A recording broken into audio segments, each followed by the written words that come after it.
Chapter 8. Nakailang posisyon na siya ngunit hindi niya makuhang antokan. Kaya umupo na lamang siya at tinignan niya na lamang ang mag-ina niya. Grabe, nakakatulog siya ng mahimbing kahit alam niyang nasa likod niya lang ako, tila dismayadong sabi ni Gino. Dahan-dahan nitong binuhat si Sanya. Nilipat niya ito sa pwesto niya. Mukhang pagod na pagod ito dahil hindi man lang ito nagising sa pagbuhat ni Gino. Inabot na lang ng 6 AM na natiling gising parent si Gino kung ano-ano na lang ang ginawa nito sa loob ng silid ng anak niya. Nagising si Sanya dahil sa malakas na tunog ng phone ni Gino. Mukhang hindi yata naririnig ni Gino dahil tulog na tulog ito. Bumangon si Sanya upang gisingin si Gino dahil nababanas na siya sa ingay ng phone nito. Gino? Panggigising ni Sanya kay Gino at nagulat siya nang bigla siyang niyakap ni Gino. Tinulak niya ito kaya nalaglag ito sa upuan. Aray, bakit mo ba ko tinulak? Inaantok pa nitong tanong. Umuwi ka na nga. Kanina pa tunog ng tunog yang phone mo, naiinis na sabi ni Sanya. Nakatulog na pala ako. Bibili muna ako ng makakain, lalabas na sana ito ng pinto nang sabihin ni Sanya na huwag na siya bumalik. Huwag ka na bumalik. Pwede ba huwag mo na pahirapan ang sarili mo? Malakas na pagkakasabi ni Sanya at nilingon siya. Hi Gino, sino ba may sabi na hihirapan ako? Huwag mo diktahan kung ano dapat kong gawin. Naiinis na umalis si Gino sa harap ni Sanya. Mukhang wala talagang balak sumuko si Gino. Ay lalaban niya kung ano ba talaga ang kanya. Tinignan ni Gino ang phone niya. May 20th missed call na ito at 50 message mula kay Daisy. Hindi pa siya nakakalayo mula sa silid ni Jared nang makita niya si Daisy. Galit na galit ang mukha nito. Sabi ko na nga nandito ka lang. Wala ka ba talaga balak mag-respond sa mga tawag ko? Pasiga na pagkakasabi ni Daisy. Pwede ba huwag ka mag-skandalo dito? Kala ko ba umalis ka na? Bakit nandito ka pa sa Baguio? Pagtataka ni Gino at ngumisi lang si Daisy. Minamadali mo ako umuwi, para ano? Para magawa niyong dalawa ang mga gusto niyo. Nakakapagod ka na ipaglaban Gino. Naluluha na si Daisy ng mga sandaling iyon. Napapagod ka na. Sumuko ka na. You don't need to fight for someone who wants to give up. Galit na reaksyon ni Gino at sinampal siya ni Daisy. Sobrang dali lang para sayo na sabihin sa akin ang bagay na yan. Asawa kita Gino, akin ka lang. Hindi ako babalik ng Maynila na hindi kita kasama. Panindigan ni Daisy at hinayaan na siya ni Gino. Paglabas nila ng ospital nakasalubong naman nila si Spencer. Ikaw ba ang boyfriend ng babaeng yun? Aniya ni Daisy nang nakasalubong nila si Spencer. Huwag mo siyang tawaging babae lang at huwag na kayo pumunta dito. Pagtatatanggol ni Spencer kay Sanya at pumasok na ito ng ospital. Sumakay na ng sasakyan si Gino at Daisy sa sasakyan habang nagmamaneho si Gino. Walang tigil ang bunganga ni Daisy kakasalita at hindi na maka-focus sa pagmamaneho si Gino. Ayoko na malaman na nagpupunta ka pa sa babae na yun. Nakakawala ka na ng respeto Gino, galit na sabi ni Daisy at nababanes talaga si Gino. Wala ka ba balak na itigil yang bunganga mo Daisy? Naiinis na tanong ni Gino. Bakit nababanes ka sa akin? Wala ka magagawa dahil ako ang asawa mo. Akin ka lang, tandaan mo. Ayaw parent tumigil ni Daisy kaya naman hininto na ni Gino ang sasakyan at lumabas ito para palabasin si Daisy. Lumabas ka na, nagtitimping saad ni Gino at hinawakan niya ang braso ng asawa at pinalabas niya ito. Iniwan niya si Daisy sa gitna ng kalsada at wala ito nagawa. Gino, malakas na sigaw nito ngunit nakalayo na ang sasakyan ni Gino. Walang nagawa si Daisy kundi mag-ante ng masasakyan habang nag-aantay siya. Natanong niya ang isang motor na napakabilis magmaneho. Dahil sa bilis nito magmaneho natalsikan siya ng tubig na nasa harap niya. Basa kasi ang daan kaya tumalsik sa kanya. Sisiga na sana siya kaso huminto ang rider ng motor. Tinungo agad ni Daisy ang rider ng motor. Nakikita mo ba kung ano ginawa mo sa akin? Tsaka pwede pakitanggal ng helmet mo, galit na sabi ni Daisy at hinubad ng rider ang helmet niya at nagulat si Daisy. Ang ingay mo naman. Teka, ikaw yung babaeng ayaw mag-sorry. Nagulat na reaksyon ni Jero. Ikaw yung lalaking bastos. Kita mo nga naman pati sa pangalawang pagkikita natin bastos ka parent, alam mo ba na mamahalin itong damit ko tapos madudumihan lang. Sobra nang naiinis si Daisy ngunit kalmado lang si Jero at nakangisi lang ito. Wala ako pakialam kung mahal man yan, amanas na tayo kaya huwag mo hingiin ang sorry ko, antipatikong sabi ni Jero at muling sumakay sa motor niya. Kapal talaga mukha mo, mahirap ka na nga bastos ka pa, pang-iinsulto ni Daisy kay Jero. Bumaba ulit si Jero sa motor niya at tumitig kay Daisy. Gusto mo makita kung gaano ako kabastos? Aniya ni Jero at napalunok na lang si Daisy at dumstansya siya kay Jero. Mabuti na lang nakapagtimpi ang binata at umalis na lang ito. Mukhang nakahanap na ng katapat si Daisy. Samantala si Don Rafael ay hindi tumitigil sa paghahanap sa kanyang mga anak. Nahanap niya si Desa ngunit sagad ang pagkamuhi nito sa kanya. Tanging nais lang hiling ni Don Rafael ay makasama ang mga anak na noalay sa kanya. Ano may balita ka na ba sa kanila? Bakit parang ang tagal naman na mahanap sila? Tila nalinis ng tanong ni Don Rafael sa kanyang tohan. May balita na po ako sa isa niyong anak, seryosong balita ng kanyang tohan at mababakas sa mukha ni Don Rafael ang saya. Talaga nasaan siya? Kamusta na siya, maganda ba kalagayan niya? Sunod-sunod na tanong nito at sabik na ito. Mukhang nakahanap na ng katapat si Daisy. Samantala si Don Rafael ay hindi tumitigil sa paghahanap sa kanyang mga anak. Nahanap niya si Desa ngunit sagad ang pagkamuhi nito sa kanya. Tanging nais lang hiling ni Don Rafael ay makasama ang mga anak na noalay sa kanya. Ano may balita ka na ba sa kanila? Bakit parang ang tagal naman na mahanap sila? Tila nalinis ng tanong ni Don Rafael sa kanyang tohan. May balita na po ako sa isa niyong anak, seryosong balita ng kanyang tohan at mababakas sa mukha ni Don Rafael ang saya. Talaga nasaan siya? Kamusta na siya, maganda ba kalagayan niya? Sunod-sunod na tanong nito at sabik na ito. Pasyensya na po Don Rafael, mukhang nahuli na po tayo. Matagal na po patay ang isa kambal mong anak. Malungkot na balita ni Don Rafael at sa pagkakataon Leon sumili ang mga luha nito at sobrang sakit para sa kanya na malaman na wala na ang isa sa mga anak niya. Anong balita sa isa kong anak? Naluluha tanong ni Don Rafael. Umaasa na may maasahan pa siya sa isa niyang anak. Wala pa po ako sapat na impormasyon sa kanya. Huwag kayo mag-alala, sikapin ko po talaga na mahanap siya. Pangako nito kay Don Rafael. Maituturi man na masamang tao si Don Rafael ay nagnanais pa rin ito na makilala at makasama ang mga anak na hindi niya man lang nakasama. Bagaman nahihirapan si Sanya sa sitwasyon nila ni Gino ay masaya pa rin siya dahil maaari nang gawin ang bone marrow transplant kay Baby Jared. Sobra-sobra ang pasasalamat niya dahil may taong willing maging donor ng kanyang anak. Pansamantala pinabantayan muna ni Sanya si Baby Jared kay Manang Sonia dahil may asikasuhin lang siya sa kanyang flower shop. Nang makapunta na siya sa kanyang flower shop, nakita niya na magulo at takot ang kanyang staff dahil sa ilang mga kalalakihan na nanggugulo. Ano ba nangyayari dito, Grace? Nagtatakang tanong ni Sanya at nakita niya na magulo ang shop. Ikaw ba may-ari ng shop na ito? Alam mo ba na hindi maayos ang serbisyo ng tohan mo? Napaka-sanggit, baka hindi nyo kami kilala, pwedeng-pwede naman sir on ang shop mo. Maangas na pagkakasabi nito kay Sanya. Umalis na kayo kung ayaw nyo, tumawag ako ng mga pulis. Seryosong sambit ni Sanya at humalaklak lang ang mga kalalakihan. Hahahan ako, natatakot naman kami.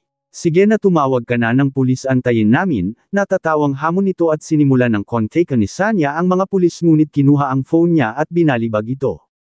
Sa sobrang inis ni Sanya ay sinampal niya ito at gagantay sana ng sampal ang lalaki ngunit may pumihil ng kamay niya. Dumating si Jero sa flower shop ni Sanya para sana bumili ng flower bouquet para sa kanyang ina na sa ospital. Naabutan niya na sasampalin si Sanya ng lalaki kaya agad niya itong pinigilan. Ang babae minamahal yan at hindi sinasampal. Hindi ka siguro love ng nanay mo kaya hindi mo alam yun, nakangising pagkakasabi ni Jero at napatingin si Sanya sa kanya. Sino ka ba? Gusto ko ba ikaw ang sampelan ko? Banta nito kay Jero at pinilipot ni Jero ang mga kamay niya, susunod sana ang mga kasamahan niya ngunit agad pinagsisipan ni Jero ang mga iyon. Kumuha ng isang pasong halaman ng isang lalaki at ihahampas sana ito sa ulo ni Jero ngunit nasalag ito ng kamay niya. Nasugatan si Jero ngunit hindi niya iyon pinansin hanggang hindi niya nabobogbog ang mga iyon. Sumakit ang mga katawan ng mga lokong lalaki dahil kay Jero, umalis din ang mga ito sa shop ni Sanya. May sugat ka. Teka sandali, kukuha ako ng kit, gamutin natin yan baka maraming dugo ang masayang, pag-alala ni Sanya at kinuha niya ang medical kit upang gamutin ang sugat ni Jero. Umalis din ang mga ito sa shop ni Sanya. May sugat ka. Teka sandali kukuha ako ng kit, gamutin natin yan baka maraming dugo ang masayang, pag-alala ni Sanya at kinuha niya ang medical kit upang gamutin ang sugat ni Jero. Habang ginagamot ni Sanya ang sugat ni Jero nakatitig sa kanya ang binata. Matanong ko lang nagkita na ba tayo noon? Interesadong tanong ni Jero habang nakatingin kay Sanya. Mataan-din akong tao, kaya nakilala ko agad yung mga taong naiikwentro ko. Sa tingin ko hindi pa tayo magkita noon, nakangiting sagot ni Sanya at tila may kung anong gumugulo sa isip ng binata. Okay pasyensya ka na ng gulo kami sa shop mo. Bibili lang sana ako sa shop mo, paghingi ng pasyensya ni Jero at tila nahihiya ito. Nako salamat nga dumating ka. Huwag ka na bumili ibibigay ko na lang sayo, masayang umalis si Jero sa shop ni Sanya dahil naramdaman niyang mabuting tao ito. Nagtungo na si Jero sa ospital para dalawin ang kanyang ina na may sakit.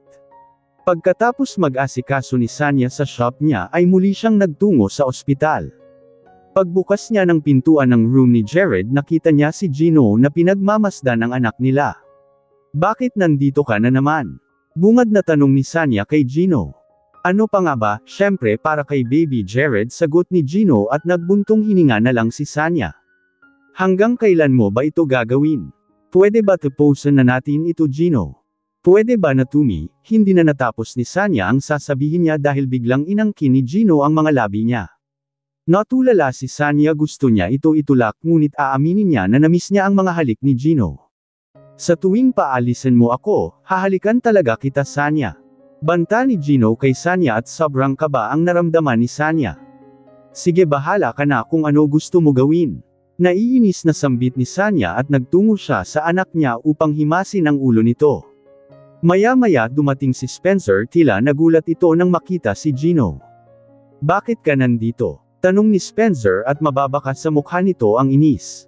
Anak ko ang nandito kaya may karapatan akong pumunta dito. Ikaw ba bakit ka ba nandito? Balik na tanong ni Gino kay Spencer. Ako ang fiancé ni Sanya at kinikilalang ama ni Jared tatak pangalakal sagot ni Spencer at hinawakan nito ang kamay ni Sanya.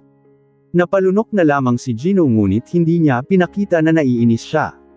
Ganon, sige bantayan natin siya lahat, nakangiting saad ni Gino at umupo na ito. Kinuha niya ang isang magazine sa table at nagkunwari siya na interesado siyang basahin ito. Bawat baklat niya sa mga pahina ng magazine panaytingin din siya sa ng dalawa na nasa harap niya. Nakita niya na binalatan ni Spencer ang isang pirasong apple at ang mga hiwa nito at dahan-dahan sinusubaw kay Sanya. Habang pinagmamasdan niya ang dalawa ay tumatabingi na ang mukha niya sa sobrang inis. Hindi na namalayan ni Gino na lukot-lukot na ang magazine na hawak niya. Maya-maya umiyak si baby Jared kaya pinatahan ni Sanya ang bata. Napatayo naman si Gino dahil sa iyak ng anak niya. Lumapit din siya dito upang tignan ang anak. Tahan na nandito na si mama, pagpapatahan ni Sanya sa anak.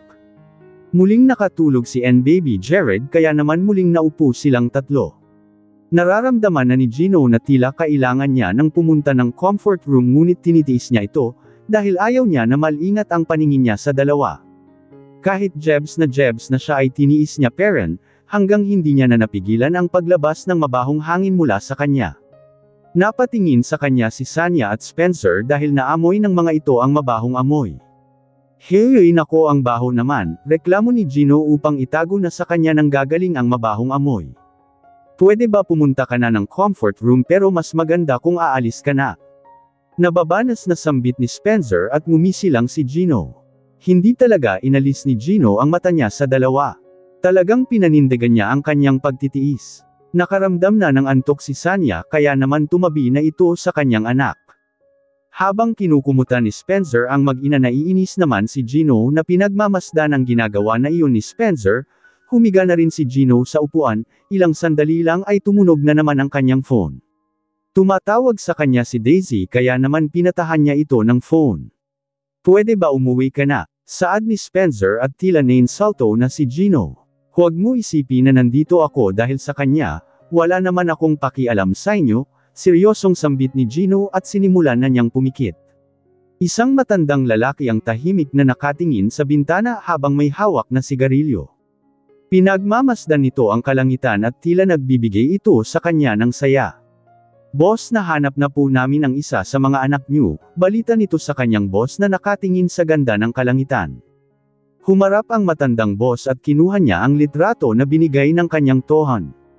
"Mabuti naman nahanap niyo na si Gino. Oras na ng paniningil, Don Rafael. Babawiin ko ang anak ko at ibabalik ko sa iyo lahat ng pagpapahirap mo sa mga anak ko," nang gigil nitong sabi at hawak-hawak ang litrato ng kanyang anak na si Gino. Inakala ni Don Rafael na napatay niya ang ama ni Gino at Spencer. Bumalik ang ama ni Gino at Spencer upang maghigantay kay Don Rafael. Si Boss Grego ang ama nila Gino at Spencer. Nabuhay ito sa pagkakapatay sa kanya ni Don Rafael noon. Sumanib ito sa isang malaking sindikato at naging kanan kamay ng kanyang amo. Nang mamatay ang boss niya sa kanya, binili ng lahat ng kay-amo nito kasama na ang sindikato na pinamumunuan nito. Sa kanyang pagbabalik, muli niyang kukunin ang kanyang mga anak. Lihim niyang pinapasundan sa kanyang tohan ang anak niyang si Gino. Wala pa siya balita sa anak niyang si Johnny o mas kilala ng bilang Spencer. Nahihirapan siyang mahanap ito. Samantala si Gino ay nagising sa malakas na katok ng pinto sa room ni Baby Jared. Binuksan ni Sanya ang pinto dahil sa sobrang lakas ng pagkatok. Pagbukas niya, bumungad sa kanya si Daisy at sinampal siya agad nito. Napabalikwas ng higa si Gino nang makita niya si Daisy. "Ang kapal din mukha niyong dalawa. Ginagawa niyo ba talaga akong tanga?" Pasigaw na sambit ni Daisy. "Pwede ba umalis na tayo? Baka magising ang bata." "Pasyensya ka na, Sanya," niyaya ni Gino si Daisy na umalis na at nahihiya siyang humingi ng pasyensya kay Sanya. Sinampal siya ni Sanya ng malakas dahil sa sobrang galit nito. "Gulo lang talaga ang kaya mo ibigay sa akin, Gino. Ilan beses ba dapat ako magmakaawa sa'yo? Pagod na ako masangkot sa mga gulo mo. Umalis na kayo dito." Naliyak na si Sanya ng mga sandaling iyon. Tinulak ni Sanya si Daisy at Gino palabas sa room ni Baby Jared. Binuhos niya ang mga luha niya habang nakasandal sa pintuan at yakap-yakap ang mga tuhod niya. Mahal niya si Gino pero sa tingin niya hindi siya matatahimik hanggang hindi ito nawawala sa landas niya. Hindi niya kasi alam kung saan pa siya magtatago. Bakit ba pilit silang pinagtatagpo kahit alam niyang wala sila pag-asa sa isa't isa? Paglabas ni Daisy at Gino sa ospital ay nagsimula na silang magtalo dalawa. "Itigil na natin ito, Daisy. Pagod na ako sa'yo. Maghihiwalay na tayo," seryosong pagkakasabi ni Gino at lumuha ang mata ni Daisy. "Gusto mo na maghiwalay na lang tayo para makasama mo ang mag-ina na yun? Hindi kita pakakawalan, Gino. Tandaan mo yan. Mas gugustuhin ko pa mamatay na lang kaysa makasama ka habang buhay," nang gigil na sabi ni Gino at sumakay na siya sa kanyang sasakyan. Pinaandar ni Gino ng mabilis ang kanyang sasakyan. Sa palagay niya hindi siya magiging malaya kung mabubuhay siya. Tanging kamatayan niya lamang ang sagot sa kanyang kalayaan. Pinatakbo niya ng mabilis ang sasakyan niya habang umiiyak at binangga niya ito barrier, dahilan upang malaglag siya sa bangin kasama ng kanyang sasakyan. Isang malakas na pagsabog ang narinig ng ilang tao sa paligid na pinaghulugan ni Gino. Pinili na lang ni Gino na tapusin ang kanyang buhay. Wala siyang kalayaan at hindi niya makasama ang kanyang mag-ina. Kinabukasan, habang pinapakain ni Sanya si Baby Jared, isang balita ang nakapagpang-inig ng katawan niya. Natagpuan ang katawan ni Gino na wala ng buhay at sunog na ang katawan nito. Hindi makapaniwala ni Sanya sa kanyang mga nakita at narinig. Samantala si Daisy ay nagtungo sa pinaghulugan ni Gino. Sobrang daming tao sa lugar at nagkakagulo ang lahat. Napaupo na lang si Daisy nang makita niya na nilalabas ang sunog na katawan ni Gino sa loob ng sasakyan. Hindi siya makapaniwala na nagawa ni Gino na magpakamatay para lang makalaya sa kanya. Hindi rin matanggap ni Sanya ang pagkamatay ni Gino. Sobrang sakit para sa kanya na hindi niya lamang nasabi kung gaano niya ito kamahal. Pinagkait niya kay Gino si Baby Jared at pinagsisihan niya ang bagay na iyon. Dumating ang araw ng paglibing sa katawan ni Gino. Maraming tao ang nagpunta, isa na dito Don Rafael. Hindi rin inaasahan nito ang pagkamatay ni Gino. May kunting kurot sa puso nito dahil kahit papaano ay inalagaan at pinalaki niya ito habang nilalagay na ang labi ni Gino sa ilalim ng lupa, lihim na nakatingin si Sanya sa kaganapan na iyon. Sobrang sakit para sa kanya na hindi niya na talaga makikita pa si Gino. Nawala man si Gino, naging successful naman ang bone marrow transplant ng kanyang anak na si Baby Jared. Masaya si Sanya dahil naging maayos na ulit ang kanilang anak ni Gino. Patuloy pa rin nakasuporta sa kanila si Spencer kahit hindi natuloy ang pagpakakasal nilang dalawa. Muling bumalik si Sanya kay Tita Isabel niya, sobrang laki na ng pinagbago ng food house ni Tita Isabel. Lumaki ito at nagkaroon ng maraming menu. Mabuti naman Sanya, bumalik ka dito, sobrang na-miss kita. Naiiyak pang pagkakasabi ni Tita Isabel. Sobrang laki na nga po ng food house niyo tita. Napakarami niyo pong customer ngayon. Huwag ka po mag-alala, tutulungan ko po kayo dito. Hinawakan ni Tita Isabel ang kamay Sanya dahil natuwa siya sa sinabi nito.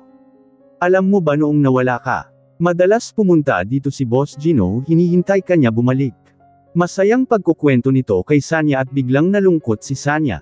Muli niya na naman naalala si Gino, pinagmamasdan niya si Baby Jared dahil malaki ang pagkakahawig nito sa ama. Doc, kamusta na po ang lagay niya? Bakit hindi pa rin nagigising ang anak ko? Pag-aalalang tanong ni Boss Grego habang nakatingin sa walang malay niyang anak na si Gino. Nasa coma stage po ang inyong anak. Hindi natin alam kung kailan siya magigising, pero maayos naman po ang kalagayan niya ngayon. Sagot ng doktor kay Boss Grego. Nailigtas ni Boss Grego ang anak niya nang mahulog ito sa bangin. Bago pa man sumabog ang sasakyan ni Gino ay agad nila nakuha ang katawan nito. Minabuti nila na palabasan na patay na ito upang maitakas nila ito. Walang araw na hindi umasa ang ama ni Gino sa kanyang paggising. Mahigit 1 buwan ang tumagal bago nagising si Gino sa pagkakoma nito. Sobrang saya ng kanyang ama dahil nagkaroon na siya ng malay. Nasaan ako? Aniya ni Gino at pinilit niyang mas imulat pa ang kanyang mga mata. Mabuti naman Gino, gising ka na. Natutuwang reaksyon ni Boss Grego sa pagkagising ng anak. Gino, tila pagtatakang tanong nito nang marinig niya ang pangalan niya. Oo, ikaw si Gino. May mga naalala ka ba? Pag-aalalang tanong ng ama habang nakahawak sa kamay ng anak. Hindi ko alam bakit ako nandito. Hindi ko din maalala ang pangalan ko, naguguluhan itong sambit at humawak siya sa kanyang ulo. Maaring naapektuhan po ang alala niya dahil sa matinding trauma. Huwag po kayo mag-alala, susuriin po namin siya ng mabuti. Nakangiting paliwanag ng doktor. Nawala ng alala si Gino na sa isipan niya ang buhay na mayroon siya noon at sa mga taong naging bahagi ng buhay niya ay hindi niya na maalala. Nakalabas naman agad si Gino nang maging maayos naman ang mga results ng test sa kanya. Alam ko nahihirapan ka ang mag-adjust ngayon. Pero gusto ko lang ipaalam kung ano ka at kung sino ka noon. Pwede tayo nagsimula kasama ang isa't isa. Nakatitig ito sa anak habang nagsisalita dahil nakikita niya na tila naguguluhan pa ito. Hindi ko alam saan po ako magsisimula, nawalan ako ng memorya, mahihirapan pa po ako mag-adjust. Seryosong pagkakasabi ni Gino habang nakatingin sa magandang tanawin sa hardan ng mansyon ng kanyang ama. Pamumunuan mo ang sindakato natin Gino. Alam ko mahirap pero kailangan mong tanggapin na isa ito sa mga bahagi ng iyong pagkatao. Gusto ko malaman kung masama ba akong tao, may napatay na ba ako? Sunod-sunod na katanungan ni Gino dahil gulong-gulo pa siya. Ito ang buhay mo Gino. Nabibilang tayo sa mga mundo ng mga kriminal. Gusto ko maging matibay ka, patanggapin mo ang realidad ng buhay mo. Seryosong paglalahad ni Boss Grego sa kanyang anak. Nahirapan man si Gino na mag-adjust dahil sa pagkawala ng memorya niya ay pinilit niyang maging maayos. Namuno siya sa sindakato ng kanyang ama. Nagpakamatay siya upang takasan ang buhay niya noon, ngunit ito siya bumalik siya sa mundong tinakasan niya noon. Isa-isa inayos ni Sanya ang mga order na pizza sa food house ni Tita Isabel. Hindi nakapasok ang taga-delivery ng mga panindang food ni Tita Isabel kaya pansamantala si Sanya muna ang magde-deliver ng mga iyon. Humalik muna si Sanya sa kanyang anak bago umalis. Marahan niyang minamaneho ang isang motor sa tahimik na daan. Maya-maya biglang pumapatak na ang ulan. Hindi naman nakalayuan ang location ng paghahaturan niya ng mga order kaya bumaba muna siya ng motor niya. Habang naglalakad siya may mga kalalakihan na rumaragasa sa takbuhan. Dahil tila nagkakagulo nabangga si Sanya ng mga ito at napaupo siya. Tumigil ang mga kalalakihan sa gitna ng masikip na daan. Napatingin si Sanya sa mga kalalakihan na may mga hawak na mga baseball bat. Wala na kayong mapupuntahan, huwag nyo nang tangkahan na tumakbo pa, nakangising pagkakasabi ng isang lalaki na tila pamilyar ang boses nito kay Sanya. Nang marinig ni Sanya ang boses na iyon, laking gulat niya nang makita niya si Gino. Gino, mahinang pagbigkas nito ng pangalan ni Gino. Hindi siya makapaniwala na nasa harapan niya ang taong inaakala niyang namatay na. Tila hindi makagalaw ang katawan ni Sanya ng mga sandaling iyon. Nagsimula nang magkagulo ang dalawang grupo. Nakatulala lang si Sanya habang nakikipaglaban si Gino. Isang lalaki sana ang hahampas sa likod ni Gino, ngunit nagulat siya nang bigla siyang yakapin ni Sanya upang salagin ang palo na dapat sa kanya. Narinig ni Gino na tinawag nito ang pangalan niya bago pa man ito mawalan ng malay. Pinaubayan na ni Gino sa mga tohan ang pakikipaglaban sa kabilang grupo. Miss, gumising ka. Panggigising ni Gino kay Sanya. Hindi ito nagre-respond sa kanya kaya agad niya itong sinakay sa sasakyan. Pinunta ni Gino si Sanya sa malapit na ospital. Mabilis na naasikaso si Sanya sa emergency room. Hindi maintindihan ni Gino kung bakit inantay niya pa itong magising. Nasaan ako? Tanong ni Sanya nang magkaroon na siyang ng malay. Hoy ikaw, siraulo ka ba? Bakit mo sinalag ang sarili mo?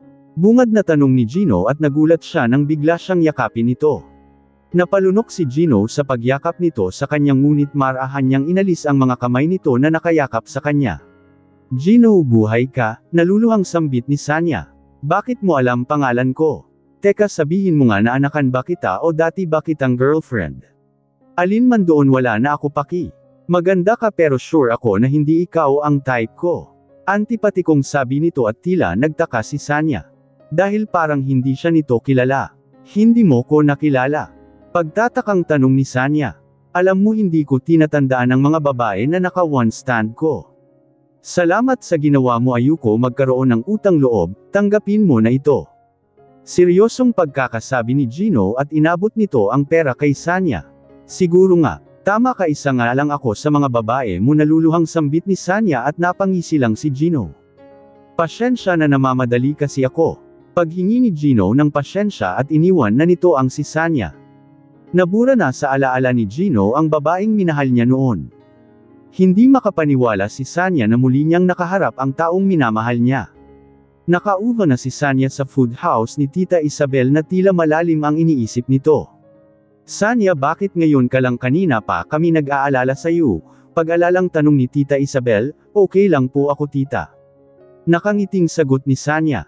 Naguguluhan pa rin siya dahil pagkakaalam niya matagal nang patay si Gino pero nasa harapan niya ito kanina. Kamusta ang lakad niyo? Pangangamusta ni Boss Grego sa anak na si Gino. Maayos naman po, sadyang pahirapan lang yung ibang grupo. Walang emosyon na pagkakasabi nito. Bukas makikipag-deal ka sa anak na babae ng leader ng Shadow Syndicate. Ikaw na bahala, Umar Eglo. Utos nito sa anak. Wala ba ako asawa noon, papa? Bigla ang tanong ni Gino at napatigil ang ama niya sa ginagawa nito.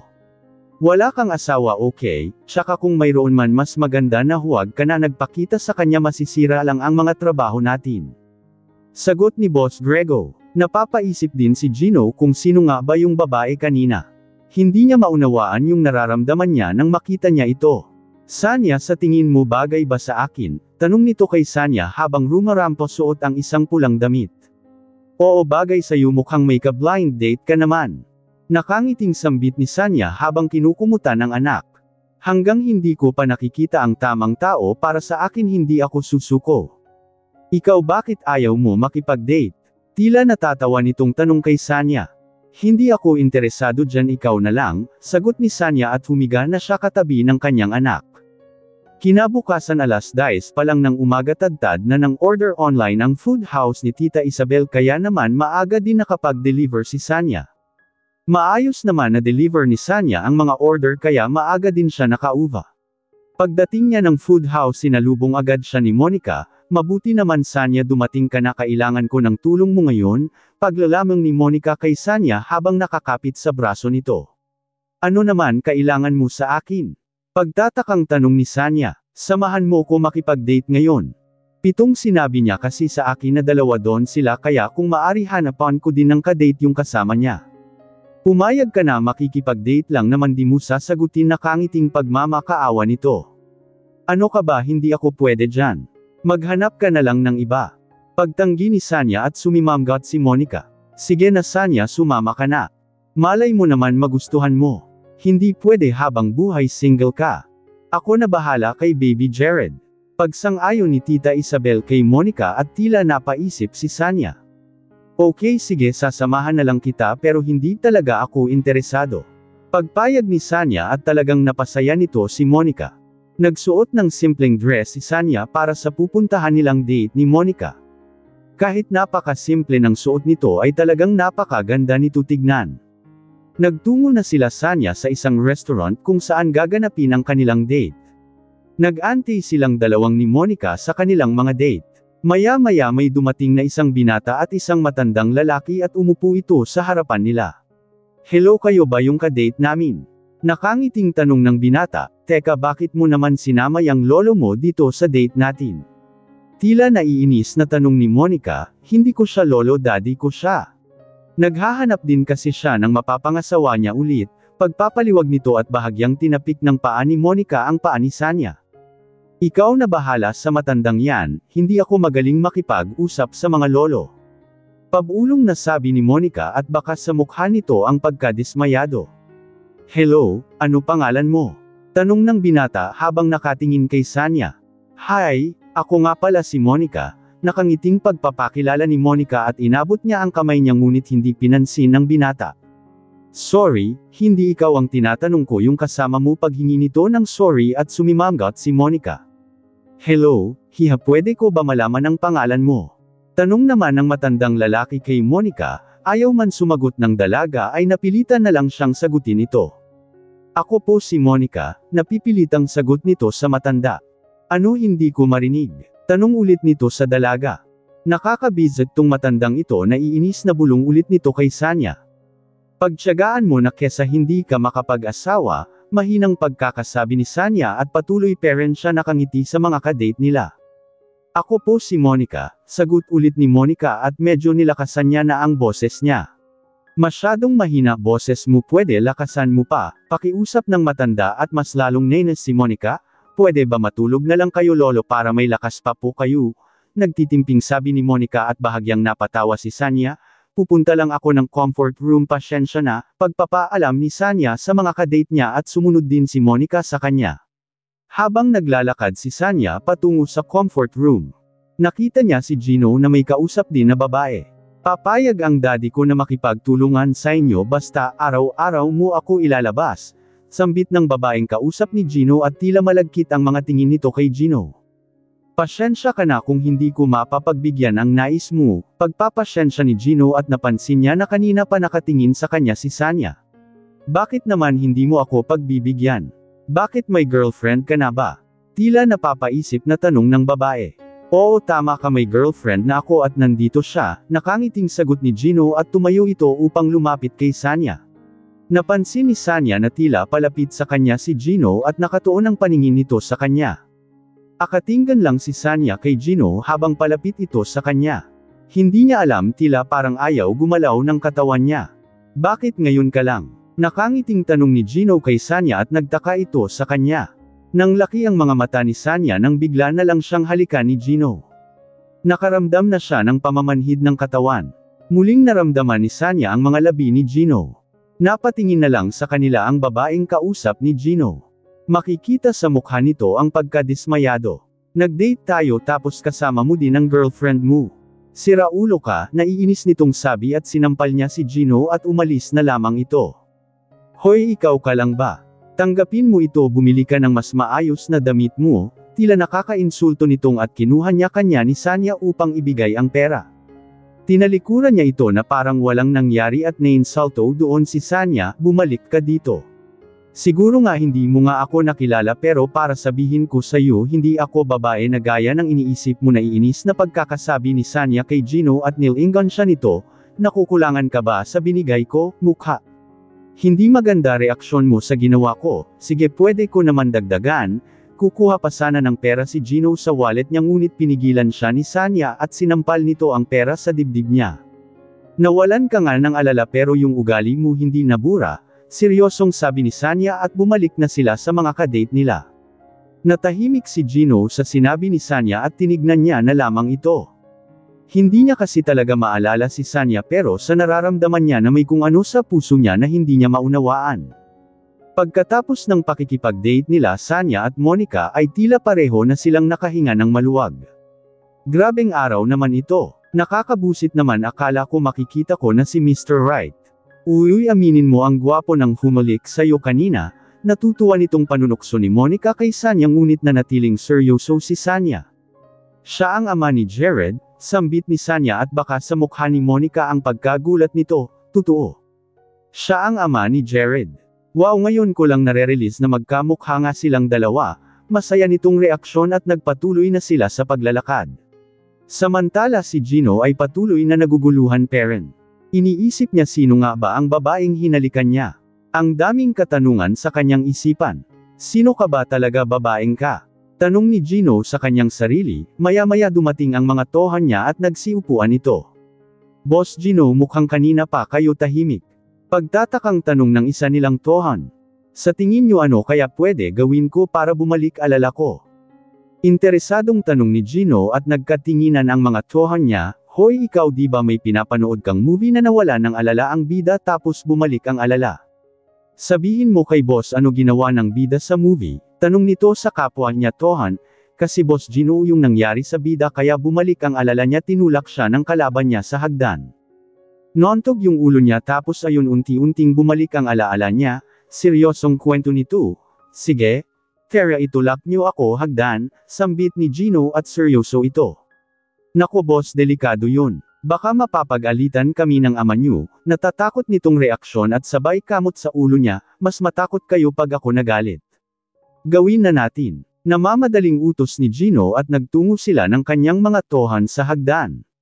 Boss masasaktan kayo kung gagawin natin ito. Natatakot na paalala ng kanyang ng tohan. Itutulak mo ba ako o lalayas ka dito? Pananakot ni Gino at wala nagawa ang tohan niya kundi sumunod. Sign of cross pa ito bago itulak si Gino, boss itutulak na kita humanda ka na, sambit nito at sinimulan niya nang itulak si Gino. Gamulong si Gino sa hagdan at tumama ito sa kanto. Mabilis na sinundan siya ng mga tohan niyis at tila takot na takot ang mga ito. Araye, mahinang sabi ni Gino habang hawak ang ulo niya. Ano boss? Kamusta may naalala ka na ba? Namamadaling, tanong nito at binatukan ito ni Gino. Bizat ka walang epekto. Sigurado ka ba ganito napanood mo? Nabubusit na tanong ni Gino. Actually boss Gino marami na akong napanood na mga bida na nawala ng alaala at iba't iba ang paraan kung paano bumalik ang alaala nila. Tinutulungan nito si Gino makatayo habang sinasabi nito ang mga naalala niya sa mga napanood niya. Sige anong mga pamamaraan yan? Aniya ni Gino at namamadali siyang malaman ito. Boss baka kasi delikado na ito sayo. Nababahala nitong sabi. Sasabihin mo ba o hindi? Galit na tanong ni Gino at napalunok ang tohan. Sa isa kong napanood boss nalunod yung bidang babae tapos inahan siya tapos ayon bumalik ang alaala niya. Seryosong nakikinig sa kwento nito ang ibang mga tohan lalo na si Gino. Okay sige magpapakalunod ako, saad ni Gino at nagtungo agad ito sa pool. Ika-ika pa nga itong nagtungo sa pool dahil sa pagtulak sa kanya sa hagdan, pagdating ni Gino sa pool at nilubog niya ang sarili niya sa ilalim ng pool. Boss seryoso ka na ba sa gagawin mo? Nababahala nitong tanong ngunit nagpatuloy parent si Gino sa ginagawa niya. Inorasan nila si Gino sa pagkakalubog nito sa ilalim ng tubig. Lumipas na ang 10 minuto hindi parent umaahon si Gino. Pinagpapawisan na ang kanyang mga tohan. Maya-maya umahan na si Gino na tila mauubusan na ng hininga. Hingal na hingal ito umahan sa pool at agad siyang inisikaso ng kanyang mga tohan. Boss kamusta na may naalala ka na ba? Tanong ulit nito kay Gino at hinulag siya ni Gino sa pool. Wala parent ako naalala bizet ka. Papatayin mo ba ako? Galit na tanong ni Gino at pumasok ito umalis na ito. Nagtungo na si Gino sa loob ng mansion upang magbihis. Basang-basa siya dahil sa mga pinaggagawa niya. Huwag mo puwersahin ang sarili mo na para bumalik ang alaala mo. Hindi din naman magandang ang mga alaala na mayroon ka Gino. Seryosong pagkakasabi ni Boss Grego, may gusto lang po ako maalala papa, dahilan ni Gino at tila nahihiya ito. Tsaka mo na yan isipin, kailangan natin mag-focus kay Don Rafael. Isa na siyang gobernador ngayon, mas mahihirapan tayo kaya hinihingi ko ang tulong mo upang mapalakas pa tayo. Paalala nito sa anak dahil determinado ito na pabagsakin si Don Rafael. Huwag kayo mag-alaala papa, makikipag-uganayan pa po ako sa iba't ibang grupo, nakangiti nitong sabi sa ama. Nagkaroon ng mga ilang katanungan sa isip at puso ni Gino. Sino-sino pa ba ang mga taong konektado sa kanya na nakalimutan niya? Matagal na siyang patay para sa mga taong naiwan niya noon.